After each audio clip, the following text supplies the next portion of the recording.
I'm here at the Sprinter store in Tualatin at the SprinterFest 2019, and we're going to tour another van. This is another self-made or self-built van. So let's go check it out.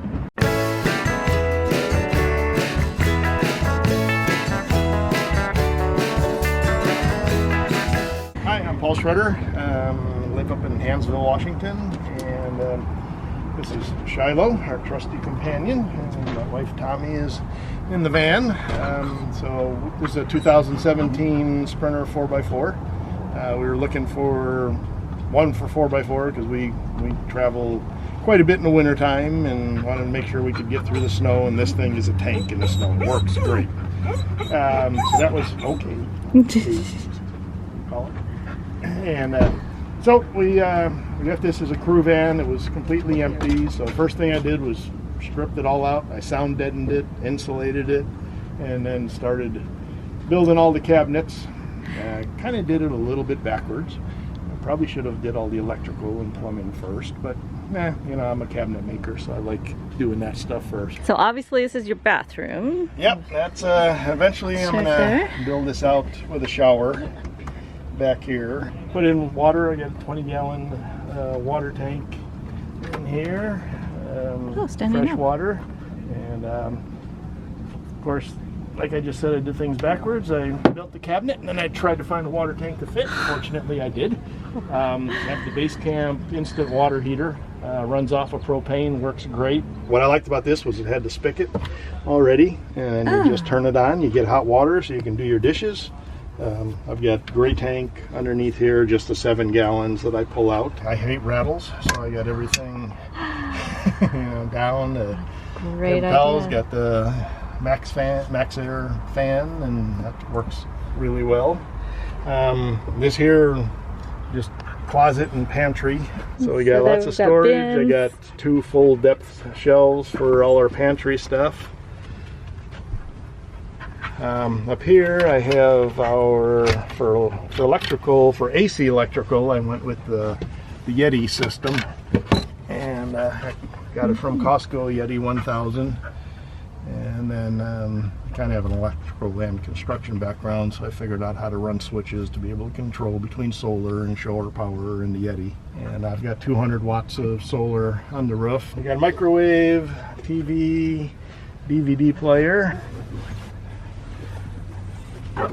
So I went with the Battleborn 100 amp hour battery. I've got a charger when I'm connected to shore power. I got a DC to DC converter for charging while we're running down the road. And then I got the Victron solar controller here, and it's the 120.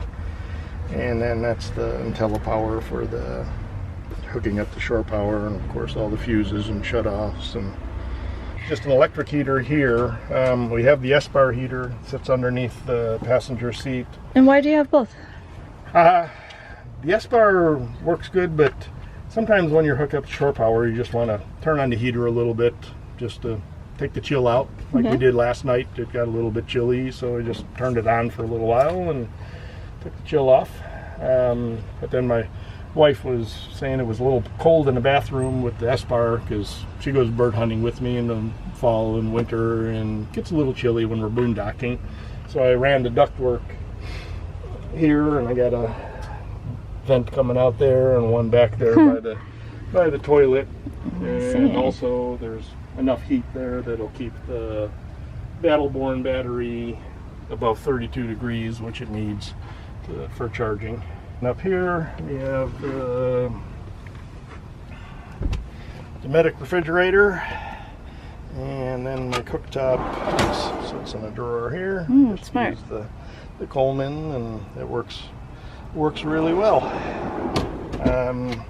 We got the swivel seat for the passenger, and my wife wanted a center console, so you can't turn the seat around with a center console, so I figured out how to just open this up, get it on slides, and then I can just slide this back out of the way, turn the seat around, and push it back in, and it works great.